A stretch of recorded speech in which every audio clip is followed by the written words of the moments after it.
बच्चों तो हमने अभी तक देखा कि जो एक न्यूक्लियाई होगा उसका एक एंगुलर मोमेंटम होगा, या मैं बोल सकता हूं उसका एक मैग्नेटिक मोमेंट होगा।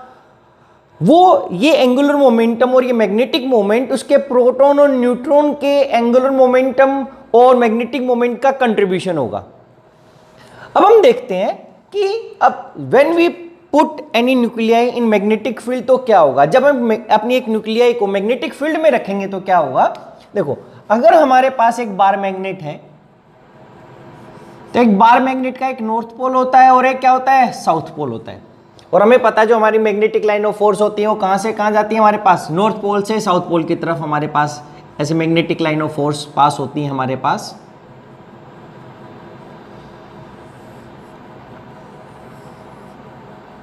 अब क्या हुआ,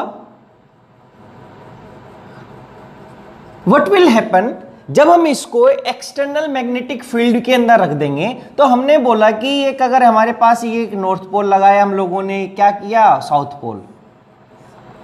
तो जो ये मैग्नेट था, नॉर्मली अगर हम ऐसे मैग्नेट अगर हमने ऐसे रखा हुआ था, ये मैग्नेट रखा हुआ था नॉर्थ पोल और साउथ पोल, तो क्या होगा, हमारी जो हमने ये मैग्नेट लगाया है तो यहां पर भी हमारी जो मैग्नेटिक लाइन ऑफ फोर्स होंगी वो कहां से होगी, नॉर्थ पोल से कहां जाएंगी, साउथ पोल। जब हम एक्सटर्नल मैग्नेटिक फील्ड में किसी बार मैग्नेट को रखते हैं तो ये अपने आप को अलाइन कर लेता है इस वे से, ताकि इसका जो नॉर्थ पोल है वो कहां जाए, साउथ पोल की तरफ, और इसका जो साउथ पोल है वो कहां जाए, नॉर्थ पोल। क्योंकि नॉर्थ पोल और साउथ पोल क्या करते हैं, अट्रैक्ट करते हैं, और नॉर्थ पोल और यहां पे साउथ पोल फिर क्या करेंगे, अट्रैक्शन। तो अट्रैक्शन की वजह से ये अपने आप को, हमने चीज किसी भी डायरेक्शन में रखा हुआ होता, अगर हमने ऐसा रखा होता नॉर्थ पोल और साउथ पोल, तो भी अपने आप को रोटेट करके इसका बार मैग्नेट का नॉर्थ पोल किसकी तरफ आ जाता है, साउथ पोल। तो बार मैग्नेट के साथ ऐसा होता है, हमारा जो न्यूक्लियाई था वो न्यूक्लियाई भी क्या कर रहा था, एक मैग्नेटिक मोमेंट प्रोड्यूस कर रहा था। अगर वो मैग्नेटिक मोमेंट प्रोड्यूस कर रहा है इसका मतलब उसका भी एक नॉर्थ पोल साउथ पोल हो जाएगा। तो हम अगर हमारे पास एक न्यूक्लियाई है, बच्चे देखो ये न्यूक्लियाई है, अगर वो हमारे पास स्पिन करता है, अगर वो स्पिन कर रहा है, क्योंकि ये स्पिन क्या है, न्यूक्लियाई किसी भी न्यूक्लियस के पास क्या होता है, इंट्रिंसिक स्पिन होती है। हमने देखा था क्योंकि इसके प्रोटॉन और न्यूट्रॉन के पास इंट्रिंसिक स्पिन है, होगी तो न्यूट्रॉन के पास की हमारे पास इस न्यूक्लियस के पास भी क्या आ गई थी, इंट्रिंसिक स्पिन आ गई थी। अब ये स्पिन कर रहा है तो हमारे पास अब क्या होगा, ये मैग्नेटिक, ये इसके क्या है, ये डायरेक्शन है इसके मैग्नेटिक मोमेंट का कि ये प्रोड्यूस कर रहा है। अब ये डायरेक्शन कैसे पता चलेगी, अप होगा या डाउन होगा, तो हमारे पास राइट हैंड रूल होता है क्या, कि अगर मेरे पास क्या हो गया कि अगर ये राइट हैंड साइड में क्लॉकवाइज मूव करेगा, इस तरीके से मूव करेगा, तो इसका जो मैग्नेटिक लाइन जो इसका नॉर्थ पोल होगा वो यहां पर होगा, जो थंब रिप्रेजेंट करेगा। अगर ये फिंगर इसके रोटेशंस को शो कर रही है तो जो थंब होगा वो उसके किसको रिप्रेजेंट करेगा, इसके नॉर्थ पोल को। तो अगर ये क्लॉकवाइज रोटेट करता है न्यूक्लियस हमारे पास इस वे से, तो जो ये यहां पर होगा ये क्या होगा, नॉर्थ पोल, और ये क्या होगा, साउथ पोल।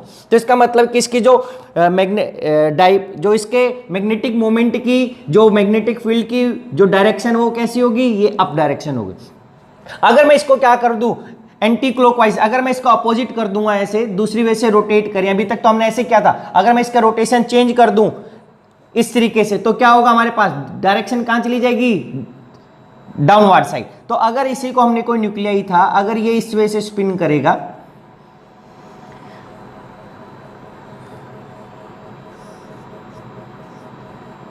तो यहां पर इसका क्या हो जाएगा, नॉर्थ पोल, और यहां पर क्या हो जाएगा, साउथ पोल। तो बच्चे हमें मालूम है क्या कि जो एक न्यूक्लियस है वो किसी भी डायरेक्शन में स्पिन कर सकता है नॉर्मली। तो एक डायरेक्ट ये न्यूक्लियस था हमारे पास, तो हम बोलते हैं कि एक न्यूक्लियस किसी भी डायरेक्शन में कर सकता है। But what happens when we put any nuclei in external magnetic field. देखो हमारा जो न्यूक्लियाई था वो किसी भी डायरेक्शन में रोटेशन कर रहा था। अब क्या हुआ, हमने इस न्यूक्लियाई को अपने एक नॉर्थ पोल और यहां पर क्या था, south pole, external magnetic field लगाई। पहले मान लिया कि हमारा न्यूक्लियाई ऐसा था,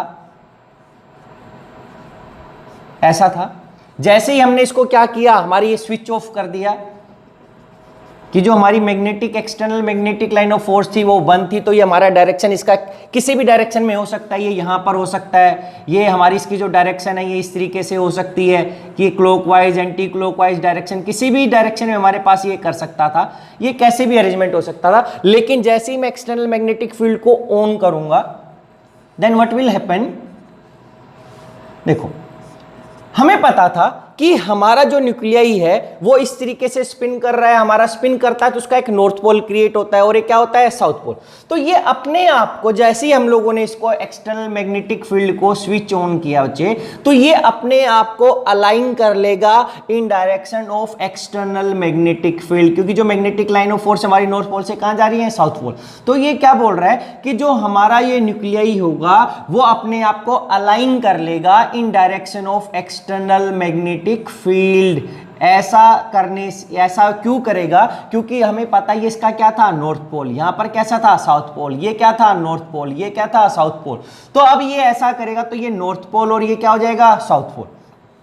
अब देखो इसकी डायरेक्शन क्या, ये हो गया, तो इसका मतलब क्या, ये किस साइड से मूव करेगा, ये इस साइड से आएगा हमारे पास, ऐसा कि ये क्लॉकवाइज रोटेशन करेगा मेरे पास, क्लॉकवाइज रोटेशन करेगा। क्लॉकवाइज रोटेशन करने से क्या हुआ बच्चे, इसका जो मैग्नेटिक मोमेंट की डायरेक्शन आ गई वो इसका इस साइड आ गया, नॉर्थ पोल, और नॉर्थ पोल और साउथ पोल के बीच में क्या होता है, अट्रैक्शन। तो ऑलवेज न्यूक्लियाई जब हम एक्सटर्नल मैग्नेटिक फील्ड में रखेंगे तो अपने आप को अलाइन कर लेगा इन direction of external magnetic field, so that कि हमारा जो एक्सटर्नल मैग्नेटिक फील्ड का साउथ पोल है और इसका जो नॉर्थ पोल क्रिएट हो, क्या हो, अट्रैक्शन। बट ऐसा भी हो सकता है कि ये न्यूक्लियाई अगेंस्ट चला जाए हमारी एक्सटर्नल मैग्नेटिक फील्ड के, तो यहां पर ये इस डायरेक्शन में आ जाएगा। अगर ऐसे आ गया तो हमारी क्या हो गई, ये इस तरीके से नॉर्थ, अगर हमारी मैग्नेटिक जो हमारा मैग्नेटिक मोमेंट इस डायरेक्शन में हो गया तो ये इस वे से रोटेट करेगा, यहां से ऐसा दिखाएंगे हम लोग। तो अब इसका नॉर्थ पोल यहां पर, अब ये साउथ पोल, अब क्या हो गया, यहां पे नॉर्थ पोल के बीच में रिपल्सन होगा, यहां साउथ के बीच में क्या होगा, रिपल्सन। तो अब क्या होगा, इस रिपल्सन की वजह से अगर ये ऐसा लाइन कर लेता है तो मैं इसको बोल देता हूं like higher energy state, higher energy state के अंदर है। अगर मैं इसको ऐसा, अगर ये इस तरीके से अपने आप को अलाइन कर लेता है अलोंग द फील्ड, तो मैं इसको बोल देते हैं टाइप से lower energy state, lower energy state. ऐसा क्यों हुआ बच्चे, देखो अगर आप स्विमिंग कर रहे हो, अगर रिवर का फ्लो इस तरीके से जा रहा है, रिवर का फ्लो है, तो आप इस डायरेक्शन में जब स्विम करोगे तो आपको एनर्जी कम लगानी पड़ेगी, you flow with the flow of river. लेकिन जैसे आप इसके अगेंस्ट फ्लो करने की कोशिश करोगे आपको ज्यादा एनर्जी की रिक्वायरमेंट होगी। यहां पर ऐसे क्या, क्योंकि जब ये अगर अगेंस्ट द फील्ड जाएगा, या मैं इसको बोल सकता हूं जब ये एंटी क्लॉकवाइज मूव कर रहा है मेरे पास, तो हम क्या बोलेंगे कि बच्चे यहां पर एंटी क्लॉकवाइज जब मूव करेगा तो इसके जो मैग्नेटिक मोमेंट की डायरेक्शन होगी वो एक्सटर्नल जो मैग्नेटिक फील्ड और मैग्नेटिक मोमेंट है उसके क्या है, अपोजिट है। तो ये जब भी ऑलवेज न्यूक्लियाई जब हम एक्सटर्नल मैग्नेटिक फील्ड में रखेंगे तो वो क्या होगा, along the external magnetic field आ जाएगा। इसका मतलब ये कौन सा रोटेशन कर रहा है, क्लॉकवाइज रोटेशन। या हम बोल सकते हैं जब भी मेरा मॉलिक्यूल, जब भी मेरा न्यूक्लियाई क्लॉकवाइज रोटेशन करता है तो उस टाइम पे उसका जो मैग्नेटिक मोमेंट की डायरेक्शन और एक्सटर्नल मैग्नेटिक मोमेंट की डायरेक्शन क्या रहेगी, सेम। और जब हमारा न्यूक्लियाई हाइयर एनर्जी स्टेट यानी कि उसके अगेंस्ट चला जाता है एक्सटर्नल मैग्नेटिक फील्ड के, तो इस टाइम में मैं बोल सकता हूँ हाई एनर्जी स्टेट है, या वहां पे जो मेरा न्यूक्लियाई कैसा करता है, एंटी क्लॉकवाइज डायरेक्शन में क्या करता है, स्पिन करता है। तो अब यहां से हमने देखा कि हमारे पास दो स्टेट आ गई, एक लोअर एनर्जी स्टेट और एक क्या हो गई, हाइयर एनर्जी स्टेट। ऐसा क्यों हुआ था बच्चे, क्योंकि पहले इसकी कोई डायरेक्शन नहीं थी। हमें पता है कि जो हमारा एंगुलर मोमेंटम होता है, या जो हमारे पास जो हमने यहां पे बोला है एंगुलर मोमेंटम, या फिर मैं बोल दूं जो हमारे पास दूसरा जो मैग्नेटिक मोमेंट यहां पर आया है, ये मैग्नेटिक मोमेंट, ये दोनों की दोनों ही क्वांटिटीज वेक्टर हैं। और वेक्टर क्वांटिटीज की ऑलवेज हमें पता है एक फिक्स्ड मैग्नीट्यूड होता है और एक क्या होती है, फिक्स्ड डायरेक्शन। तो ये डायरेक्शन फिक्स हो गई तो आइदर वो उसके अलोंग चला जाएगा या आइदर उसके अपोजिट चला जाएगा। अब हम देखते हैं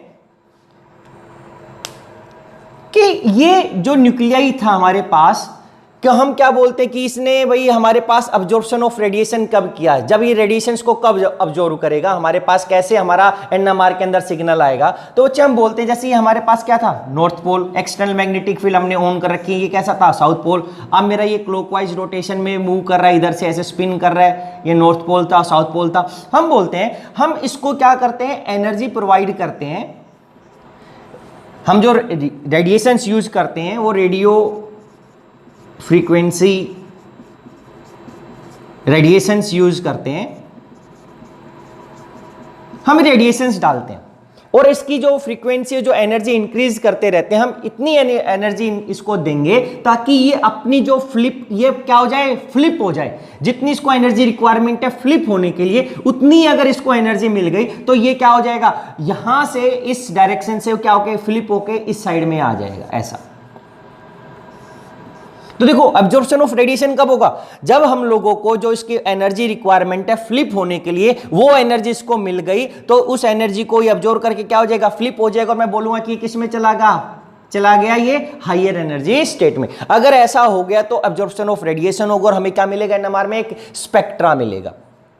तो अब हम इसको बोल सकते हैं एक लोअर एनर्जी स्टेट और एक क्या बोल दिया, हाई एनर्जी स्टेट। जब इन दो एनर्जी स्टेट के बीच का जो डिफरेंस होगा एनर्जी का, जैसे ही वो रेडियो फ्रीक्वेंसी वेव्स उस रेडिएशन एनर्जी डिफरेंस को दे देंगे तो हमारे पास अब्जॉर्प्शन ऑफ लाइट होगा, इलेक्ट्रोमैग्नेटिक वेव्स होगा और हमें क्या मिलेगा, सिग्नल। इसको मैं दो वे से, इसको मैं अब ये दो जो स्टेट आई हैं, जो इसकी डायरेक्शन आई है हमारे पास मैग्नेटिक मोमेंट की, तो हम इस वे से भी दिखा सकते हैं कि पहले एक न्यूक्लियाई था हमारे पास, एक्सटर्नल मैग्नेटिक फील्ड में वो दोनों की एनर्जी कैसी थी, सेम थी मेरे पास। अब क्या हुआ, जैसे ही हमने एक्सटर्नल मैग्नेटिक फील्ड रखा बच्चे, जैसे ही हम लोगों ने एक्सटर्नल मैग्नेटिक फील्ड के अंदर रखा इसको, ये H0 से रिप्रेजेंट कर देते हैं हम एक्सटर्नल मैग्नेटिक फील्ड, तो ये आइदर क्लॉकवाइज डायरेक्शन में जाएगा। अगर ये क्लॉकवाइज में कर रहा है, इसका मतलब क्या है, ये लोअर एनर्जी स्टेट है, क्योंकि इसका मैग्नेटिक मोमेंट की डायरेक्शन इलेक्ट्रोमैग्नेटिक फील्ड की डायरेक्शन की क्या है, सेम। तो इसको क्या बोल दिया, क्लॉकवाइज। इसको हम बोल सकते हैं अल्फा स्टेट, जिसको हम बोल देते हैं लोअर एनर्जी लेवल। अगर दूसरा क्या हो गया, मैग्नेटिक फील्ड में अगर ये एक्सटर्नल मैग्नेटिक फील्ड के अपोजिट चला जाता है तो इसको बोल देते हैं बीटा स्टेट। तो ये जो एनर्जी है ये लोअर एनर्जी लेवल है, ये हायर एनर्जी लेवल है। तो यहां पर हमारे पास क्या होगा, इसको बोल देते हैं delta E, energy difference between two energy level. अगर मैं यहां पे दिखाता तो दोनों की जो एनर्जी थी यहां पर वो कैसी थी, सेम थी। यहां पर बच्चे एक्सटर्नल मैग्नेटिक फील्ड के अंदर स्प्लिट हो गया, तो हम बोलेंगे सिग्नल कब मिला। या तो मैंने बोल दिया कि जो फ्लिप कर ले एनर्जी, या हम बोलेंगे कि यहां पर जब हम रेडिएशंस डालते हैं तो जब इसको यहां पर जो इस रेडिएशंस की जो एनर्जी है वो एनर्जी इस एनर्जी डिफरेंस के साथ मैच करे, तो ये जो न्यूक्लियाई है एनर्जी को ऑब्जॉर्व करेगा और फ्लिप हो जाएगा, या हम बोलेंगे अल्फा स्टेट से कहां चला गया, बीटा स्टेट किया। बच्चे फिर हमारे पास एक क्वेश्चन अराइज होता है, why nuclei having I equals to 0 are NMR inactive। कि भाई हमारे ऐसे न्यूक्लियाई जिसकी न्यूक्लियर स्पिन क्वांटम नंबर की वैल्यू 0 होगी वो NMR एक्टिव क्यों होंगे।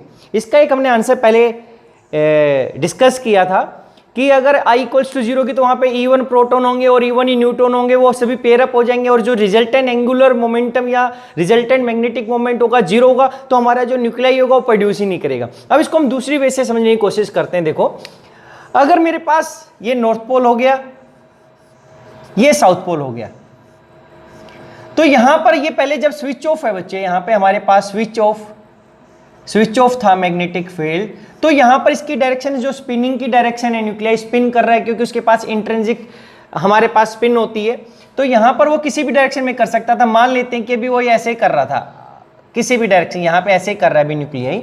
अगर मैं जब इसको ऑन करूंगा यहां से, तो वो किस डायरेक्शन में जाएगा या कहां पर वो, जब इसको स्विच ऑन कर देंगे तो बाद में उसकी जो मैग्नेटिक मोमेंट होगा उसकी क्या डायरेक्शन होगी, क्योंकि जो ये मैग्नेटिक मोमेंट होता है ये कैसा होता है, एक वेक्टर क्वांटिटी, इसकी फिक्स डायरेक्शन है, फिक्स मैग्नीट्यूड है। तो केस समझने की कोशिश करते हैं। देखो अगर मेरा एक न्यूक्लियाई जिसकी आई की वैल्यू 0 है, फर्स्ट आई की वैल्यू कितनी मेरे पास, उसके लिए 0, तो हमें पता है कि उसकी अब कितनी डायरेक्शंस में होगा, डायरेक्शंस को हमें पता है, या मैं डायरेक्शन को बोल सकता हूं कि orientations of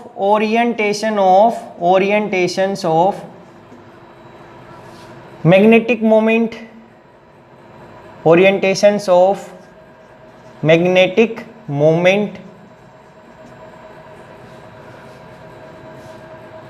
in external magnetic field. कि भाई उसकी कितनी ओरिएंटेशंस होंगी, या जिसको मैं बोल सकता हूं कि यहां पर या उसकी कितनी डायरेक्शंस होंगी। वो डायरेक्शंस के लिए जो हमारे पास फॉर्मूला है वो क्या है, 2i+1, ये फॉर्मूला है, ये हमने ध्यान रखना था, 2i+1। तो यहाँ पे अगर i की वैल्यू 0 तो कितनी डायरेक्शंस में होगा, तो i की वैल्यू 0 तो ओवरऑल यहाँ पर उसकी कितनी वैल्यू आ गई यहाँ से 1। तो यहाँ पर इसकी जिसको हम बोलते थे मल्टीप्लिसिटी, ये जो डायरेक्शंस बताता है ये है क्या टर्म, ये टर्म क्या है, मल्टीप्लिसिटी, जो उसका ओरिएंटेशन बताती है या उसकी डायरेक्शंस बताती है मैग्नेटिक मोमेंट की। तो वन डायरेक्शन है। अब इस वन को हम कैसे निकालते हैं, mi=0 रखते हैं, क्योंकि हमारे पास जो मैग्नेटिक क्वांटम नंबर ही बताता है उसकी डायरेक्शंस को। तो अब इसको मैं कैसे लिख सकता हूं, चलिए देखो इसकी एक ही डायरेक्शन है, अगर ये नॉर्थ पोल है, ये साउथ पोल है, तो अब कह रहा है कि ये एक ही डायरेक्शन में होगा, और एक ही डायरेक्शन को मैं इसी साइड से दिखाऊंगा कि ये ऐसा रहेगा, ना तो ये इसका ये साउथ पोल की तरफ होगा, ना ही नॉर्थ पोल की तरफ होगा, जो एक्सटर्नल मैग्नेटिक फील्ड के हमारे पास। क्यों है, क्योंकि बच्चे अगर आई की वैल्यू 0 है तो ये केवल स्पिन करेगा, ये जो न्यूक्लियाई है ये केवल स्पिन करता है, ये मैग्नेटिक मोमेंट प्रोड्यूस ही नहीं करता। अगर मैग्नेटिक मोमेंट होगा ही नहीं तो ना रिपल्सन होगी ना अट्रैक्शन होगा, तो इसका कोई ना तो नॉर्थ पोल होगा ना ही साउथ पोल, तो मैं नॉर्थ और साउथ लिख नहीं सकता, तो ना तो किसी की तरफ अट्रैक्शन है ना रिपल्सन है। अगर ऐसा है तो केवल एक ही डायरेक्शन है ये, और इस डायरेक्शन को मैंने क्या बोला है, जीरो डायरेक्शन। इसको क्या बोलते हैं, जीरो डायरेक्शन। अगर मैं इसी को एनर्जी के रिस्पेक्ट में दिखाना चाहूं बच्चे, तो कह रहे कि ये एक ही डायरेक्शन है, इसके पास एक ही एनर्जी लेवल है, और ये कौन सा एनर्जी लेवल है, जो कि इसके क्या है, परपेंडिकुलर।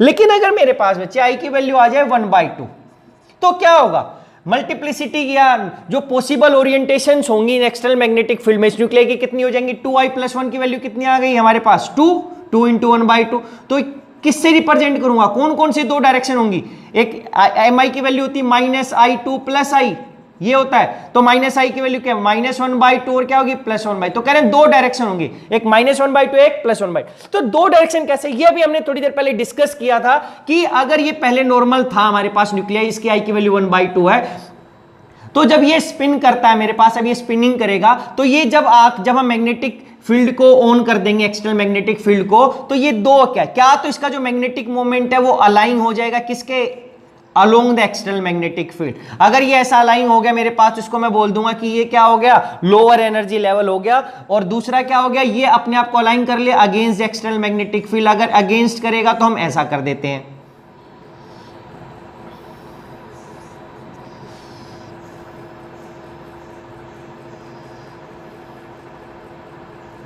ये ऐसा ही हो गया बच्चे हमारे पास इस तरीके से। ये डायरेक्शन हो गई, इसकी क्या होगी, ये वाली डायरेक्शन होगी हमारे पास। तो ये लोअर एनर्जी लेवल, ये क्या हो गया, हाई एनर्जी लेवल। अब अगर मैं इसको दिखाना चाहूं तो कैसे दिखा सकता हूं, इसके अंदर दो डायरेक्शन की फॉर्म में, ये नॉर्थ पोल हो गया, ये कैसा है, साउथ पोल। तो क्या, तो ये along the external magnetic field. क्यों, अगर ये ऐसा होगा तो ये नॉर्थ पोल है, ये साउथ पोल है, ये नॉर्थ पोल है, और ये कैसा है, साउथ पोल। तो ये एक डायरेक्शन ऐसा, ये दूसरा ही। अगर ये इसका magnetic moment along the external magnetic field हो जाता है, उसको मैं बोलता हूं plus direction, this is +1/2, this is -1/2। अब ये लोअर एनर्जी स्टेट बोलूंगा, इसको क्या बोलूंगा मैं, हायर एनर्जी स्टेट। तो अगर मैं एनर्जी के रिस्पेक्ट में दिखाना चाहूंगा तो हम इस तरीके से दिखाते कि दो एनर्जी स्टेट हो गई, एक mi की वैल्यू क्या है, +1/2, नीचे वाली ऑलवेज प्लस डायरेक्शन दिखाएंगे जो along the external magnetic field होगा, और ऊपर वाली अगेंस्ट, क्योंकि हम एक्सटर्नल मैग्नेटिक फील्ड नीचे की तरफ से लगाते हैं ऑलवेज, ऐसा दिखाते हैं। तो यहां पर ये आई की वैल्यू यहां पर कितनी होगी, 1/2। ये दिखा रहा था कि अगर यहां पर है तो ये अल्फा स्टेट है, ये कौन सी है, बीटा स्टेट है। यहां पे क्लॉकवाइज रोटेशन कर रहा है, क्लॉकवाइज, यहां पे कैसा है, एंटी क्लॉकवाइज। जब वो एंटी क्लॉकवाइज करेगा तो उसका मैग्नेटिक मोमेंट की direction always external magnetic field के क्या हो जाएगी, अपोजिट हो जाएगी। फिर हमारे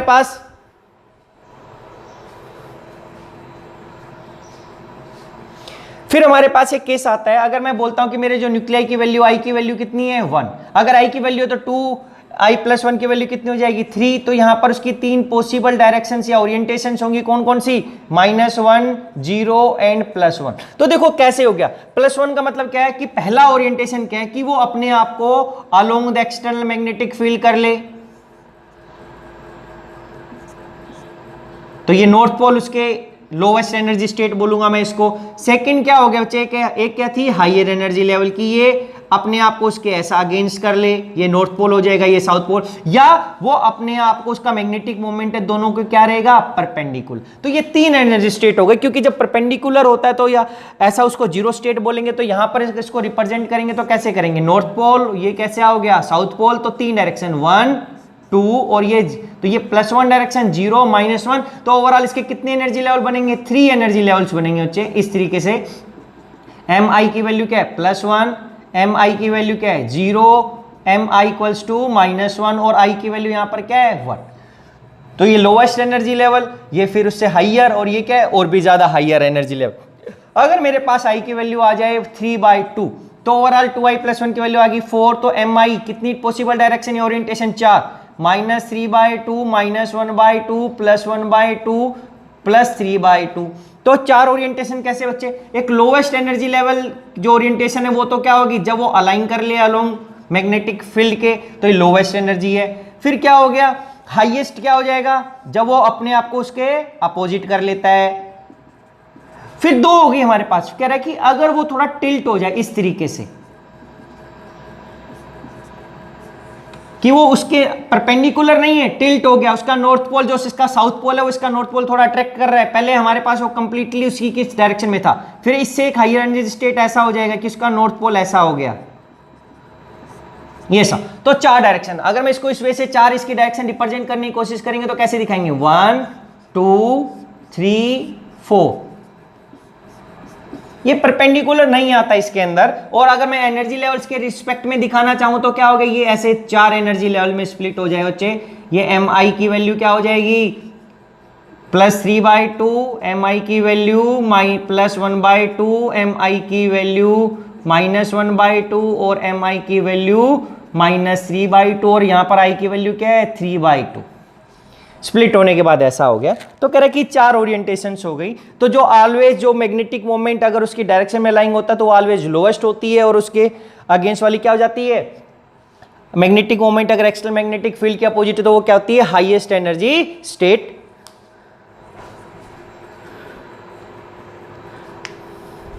फिर बच्चे हम बोलते हैं कि अगर ये एनर्जी स्प्लिट हो गई हमारे पास, तो हमारे पास सिग्नल कैसे आ रहा था, तो अभी देखो हमारे पास क्या था, ये हमारे पास एनर्जी डिफरेंस है 2 एनर्जी लेवल्स का, इसका एनर्जी डिफरेंस था हमारे पास। अब बोला कि जैसे ही मैं रेडिएशंस डालूंगा मेरे पास, और ये जो एनर्जी डिफरेंस है वो कैसा है, डेल्टा ई का था। तब बोला कि I = 0 एन हमारा एक्टिव क्यों था, तो इसलिए था क्योंकि देखो यहां पर भी 2 एनर्जी लेवल है, यहां पे 3 हो गए, यहां पे कितने हो गए 4। जब मैं रेडिएशंस डालूंगा, मेरी रेडियो वेव्स डालूंगा यहां पर, जब उनकी एनर्जी डिफरेंस के इक्वल हो जाएगा तो यहां से मॉलिक्यूल क्या फ्लिप हो जाएगा, हाई एनर्जी स्टेट, या फ्लिप कर लेगा अपनी डायरेक्शन, या बोलूंगा वो लोअर से कहां चला गया, हाई एनर्जी स्टेट में। यहां पर जब रेडिएशंस की एनर्जी डालूंगा तो यहां पे जो न्यूक्लियाई वो इस स्टेट में चला जाएगा, या यहां से यहां पर, क्या आने का मतलब क्या है, या तो जब उसको थोड़ी सी एनर्जी दूंगा तो अपनी जो डायरेक्शन मैग्नेटिक मूवमेंट की परपेंडिकुलर कर लेगा, और उसको और ज्यादा एनर्जी दूंगा तो या वो अपने अगेंस्ट कर लेगा। तो इसका मतलब यहां पर क्या हो गया, रेडिएशंस का उसने अब्जॉर्प्शन कर लिया और हमें क्या मिलेगा, सिग्नल। ऐसे इसमें भी सिग्नल मिलेगा, अगर कम एनर्जी दूंगा तो यहां पर चला जाएगा, ज्यादा दूंगा तो यहां पर, और ज्यादा दूंगा तो यहां। लेकिन I = 0 के केस में क्या हुआ बच्चे, देखो यहां पर हमारे पास कोई एनर्जी स्टेट एक ही थी, इसमें कोई दूसरी एनर्जी लेवल या स्टेट ही नहीं है। अगर वो रेडिएशंस डालूं, मैं कितनी भी एनर्जी की डालूं, वो उसको अब्जॉर्ब ही नहीं करेगा। क्यों, क्योंकि अब्जॉर्ब करके ना तो कोई हाई एनर्जी लेवल है ना लोअर, वो कहीं जा ही नहीं सकता। तो इसका मतलब है कि ये जब एनर्जी स्टेट ही एग्जिस्ट नहीं करता तो इसके अंदर ना कोई फ्लिप हो सकता है ना और कुछ हो सकता है, तो केवल ये अपनी क्या करता है, परपेंडिकुलरली क्या करता रहता है, स्पिन करता है। क्योंकि इसको अपनी स्टेट चेंज करने के लिए कंडीशन रिक्वायरमेंट उसका मैग्नेटिक मोमेंट होता है। यहां पे तो मैग्नेटिक ही मोमेंट ही, ना रिपल्सन है ना अट्रैक्शन है, इसलिए I = 0 वाले मॉलिक्यूल क्या होते हैं, NMR इनएक्टिव, क्योंकि यहां पर कोई दूसरी कोई डायरेक्शंस उसके स्पिन की एग्जिस्ट ही नहीं करती, वो केवल एक ही है, और एक के अंदर हम कोई भी या सिग्नल हम नहीं दिखा सकते क्योंकि यहां पे कोई एब्जॉर्प्शन नहीं होगा।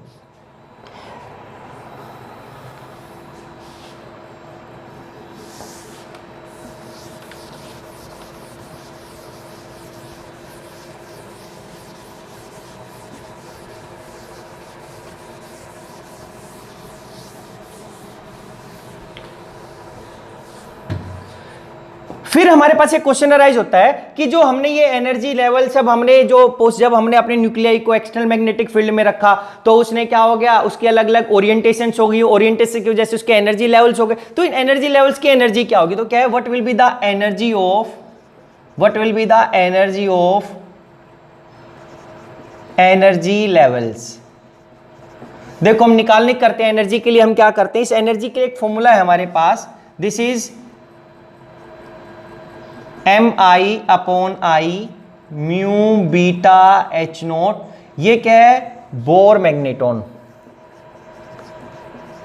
इसकी वैल्यू है 5.01 इंटू 10⁻⁻24 गॉस पर अर्ग्स। ये क्या हमारे पास मैग्नेटिक मोमेंट हो गया ऑफ प्रोटोन, क्योंकि हम प्रोटोन की बात करें 2.72 बोर मैग्नेटॉन इसकी यूनिट है। ये mi हमारे पास मैग्नेटिक स्पिन क्वांटम नंबर हो गया, ये I हमारे पास न्यूक्लियर स्पिन क्वांटम नंबर हो गया, 0 क्या एक्सटर्नल मैग्नेटिक फील्ड। ये है बच्चे। अब यहां पर हम ऑलवेज माइनस साइन लगाते हैं। माइनस साइन क्या रिप्रेजेंट कर रहा है, अगर ये माइनस साइन है तो ये माइनस साइन रिप्रेजेंट करता है लोअर एनर्जी लेवल को, लोअर एनर्जी स्टेट या लेवल को, लोअर एनर्जी स्टेट को। अगर ये प्लस साइन आता है इसके पास तो मैं बोलता हूं कि ये किसको दिखा रहा है, हाइयर एनर्जी स्टेट को। अभी पता चलेगा ऐसा क्यों है, this is higher energy state. देखो क्या हुआ, जब मेरे पास I की वैल्यू क्या थी बच्चे 1/2, तो ये दो ओरिएंटेशन में कर सकता था, आइदर अलोंग द फील्ड या either away from the field, उसका मैग्नेटिक मोमेंट होगा। तो यहां पे दो डायरेक्शंस आ गई मेरे पास इस तरीके से। अगर ये दो डायरेक्शंस आ गई तो इसको बोला mi की वैल्यू क्या है +1/2, mi की वैल्यू क्या बोला मैंने -1/2। अब क्या हुआ, इसकी एनर्जी क्या होगी, तो इसकी एनर्जी के लिए क्या है, ये तो I की वैल्यू के यहां पर क्या है ओवरऑल 1/2। तो यहां पर एनर्जी के लिए क्या हो गया बच्चे, देखो हमने यहां पे 1+ बोला था ऑलवेज, जो डायरेक्ट जिसका जो मैग्नेटिक मोमेंट अगर एक्सटर्नल मैग्नेटिक फील्ड की तरफ होगा तो उस डायरेक्शन को ऑलवेज हम पॉजिटिव डायरेक्शन बोलते थे, तो पॉजिटिव था। जब 1/2 रखो हम, mi की वैल्यू क्या है 1/2, I की वैल्यू क्या है 1/2, तो 1/2 कैंसिल हो जाएगा, आगे क्या है माइनस, तो ये क्या हो जाएगा minus mu beta H note. तो माइनस रिप्रेजेंट कर रहा है कि लोअर एनर्जी स्टेट है। हायर की निकालूंगा तो क्या है mi की वैल्यू -1/2, I की वैल्यू 1/2, 1/2 से 1/2 कैंसिल, लेकिन माइनस माइनस क्या हो जाएगा पॉजिटिव, तो ये क्या है म्यू बीटा एच नोट। तो एनर्जी आ गई। अगर हम बात करते हैं ऐसे कि मेरे पास ऐसा मान लिया कि ये 3 हो गए थे, स्प्लिट हो गए, I की वैल्यू इस केस में मेरे पास कितनी है, I की वैल्यू मेरे पास यहाँ पर है 0, तो I की वैल्यू यहाँ पर 1 है, सॉरी 1 थी, तो I की वैल्यू +1, ये mi की वैल्यू थी, यहाँ पर mi की वैल्यू 0 और यहाँ पर mi की वैल्यू -1। तो यहाँ पर एनर्जी स्टेट एनर्जी कितनी होगी, mi की वैल्यू क्या है +1, नीचे क्या I की वैल्यू 1, तो ये क्या हो गया म्यू बीटा एच नोट, लेकिन कैसा साइन माइनस का। फिर mi की वैल्यू 0, 0 करूंगा तो ये क्या हो जाएगा 0, फिर यहां पर क्या आ जाएगा माइनस करूंगा तो म्यू बीटा एच नोट। तो ये क्या होगी मेरे पास एनर्जी आ गई तीनों लेवल की। अब क्या हुआ, क्या हम निकाल सकते हैं, या मैं बोलूंगा कि मेरे पास इसका एनर्जी डिफरेंस कितना होगा, तो डेल्टा E कितना होगा, दो एनर्जी लेवल का डिफरेंस कितना होगा, यानी कि जब मैं रेडिएशंस डालूंगा तो उसकी कितनी एनर्जी होनी चाहिए कि मेरा जो न्यूक्लियस है वो यहां से इस स्टेट में चला जाए, या वो फ्लिप कर ले अपने स्पिन की डायरेक्शन को क्लॉकवाइज से एंटी क्लॉकवाइज चला जाए। अगर वो दो ही डायरेक्शन है तो यहां पर 3 था, तो कितनी एनर्जी डालेंगे यहां पर, उसकी कितनी एनर्जी होनी चाहिए। तो कह रहे कि यहां पे हम फॉर्मूले से भी निकाल सकते हैं, या डेल्टा ही बोल सकते हैं कि higher energy level minus lower energy level की उसकी एनर्जी, या मैं बोलता कि फॉर्मूला हम निकालें तो ये फॉर्मूला होता है mu beta H naught upon I. ये एक जनरल फॉर्मूला निकल जाता है, लेकिन हमें याद रखना है कि जो डेल्टा ये क्या है, energy difference between two consecutive energy levels, कि केवल दो जो ऊपर और नीचे उन्हीं के बीच का डिफरेंस है। देखो क्या हुआ बच्चे, अगर मैं यहां से निकालने की कोशिश करता हूं, यहां से जो डेल्टा E आएगा, इनका जो डेल्टा E आएगा वो कितना आएगा, तो higher minus lower, higher mu beta H note minus, फिर नीचे एक और माइनस माइनस माइनस प्लस हो जाता, तो ये क्या हो जाता 2 म्यू बीटा एच नोट, यानी कि जो मेरी जो एनर्जी होनी चाहिए इंसिडेंट रेडिएशन की वो 2 म्यू बीटा एच नोट होनी चाहिए। अगर होगा तभी मेरे पास सिग्नल आएगा। या फॉर्मूले में वैल्यू पुटअप करते हैं म्यू बीटा एच नोट, आई की वैल्यू यहाँ पर क्या, आई की वैल्यू 1/2 है, तो 1/2 करूंगा तो 2 पर चला जाएगा, तो क्या 2 म्यू बीटा एच नोट, तो 2 म्यू बीटा एच नोट आ गया हमारे पास। अगर यहां पर 3 है, देखो क्या हुआ, अगर हाइयर में से लोअर करता तो हाइयर में से लोअर करूंगा मेरे पास 0 माइनस, फिर माइनस माइनस माइनस क्या हो जाएगा प्लस, तो यहां पर जो डिफरेंस आ गया डेल्टा E का वो कितना आ गया म्यू बीटा एच नोट। अगर ऐसे ही करूंगा म्यू इसमें ऊपर हुआ तो ये भी जो एनर्जी डिफरेंस आ गया वो कितना आ गया, वो भी सेम ही आ गया म्यू बीटा एच नोट। अगर मैं दोनों का डिफरेंट फॉर्मूले से निकालता तो म्यू बीटा एच नोट आई की वैल्यू क्या है 1, तो ये 1 ही आ गया। यहां पर फिर ऐसे निकालूंगा तो mu beta H not I की वैल्यू फिर क्या है 1। तो ओवरऑल आंसर क्या है, डिफरेंस म्यू बीटा एच। तो हमारे पास ये क्वेश्चन भी आ सकते हैं कि वो पर्टिकुलर हमें एक ऐसा डायग्राम बना दे और पूछ ले कि what is the energy level, क्या एनर्जी क्या होगा, तो हम ये डायरेक्ट फॉर्मूला लगा सकते हैं यहां पर। और अगर वो एनर्जी डिफरेंस पूछता है तो ये एक direct energy difference between two consecutive, क्योंकि यहां पर ये और ये लेवल कंजिक्यूटिव, यहां पर ये और ये लेवल कंजिक्यूटिव है। अगर इन दोनों के बारे में पूछेगा तो हम ये फॉर्मूला नहीं लगाएंगे, हम डायरेक्ट हाइयर माइनस लोअर करेंगे। तो हाइयर माइनस लोअर करेंगे तो अगर पूछता है कि इन दोनों के बीच में डिफरेंस कितना है डेल्टा ई का, हाईएस्ट और लोवेस्ट का, तो mu beta H naught minus फिर minus mu beta H naught minus minus plus, तो ये ओवरऑल क्या हो गया 2 म्यू बीटा एच नॉट, ये क्या आ जाएगा एनर्जी। तो हमारे पास इसके बाद अब हमने देखा कि हमारे पास एनर्जी क्या हो सकती है लेवल्स की, और उसका एनर्जी डिफरेंस कितना हो सकता है। तो अब उसके बाद हमारे पास क्वेश्चन अराइज होता है बच्चे, देखो जब हमने रेडिएशंस डाली, जब हमने न्यूक्लियाई को एक्सटर्नल मैग्नेटिक फील्ड में रखा तो उसकी अलग अलग ओरिएंटेशंस हो गई, उन ओरिएंटेशंस की वजह से उसकी अलग अलग क्या एनर्जी लेवल्स बन गए। अब एनर्जी लेवल बन गए, जब हमने रेडिएशंस डालते तो बोलता है वो अब्जॉर्ब कर लेता है एनर्जी डिफरेंस के इक्वल, और क्या देता है सिग्नल देता है। लेकिन एक क्वेश्चन अराइज होता है वो रेडिएशंस अब्जॉर्ब क्यों करता है, why nuclei absorb electromagnetic radiations, कि वो क्यों करे, और जब वो एब्जॉर्ब करता है तो हम बोलते हैं उस प्रोसेस को बोलते हैं रेजोनेंस। तो वो रेजोनेंस क्यों दिखाता है, why this resonance is happening, ये हम अपने नेक्स्ट वीडियो में करेंगे।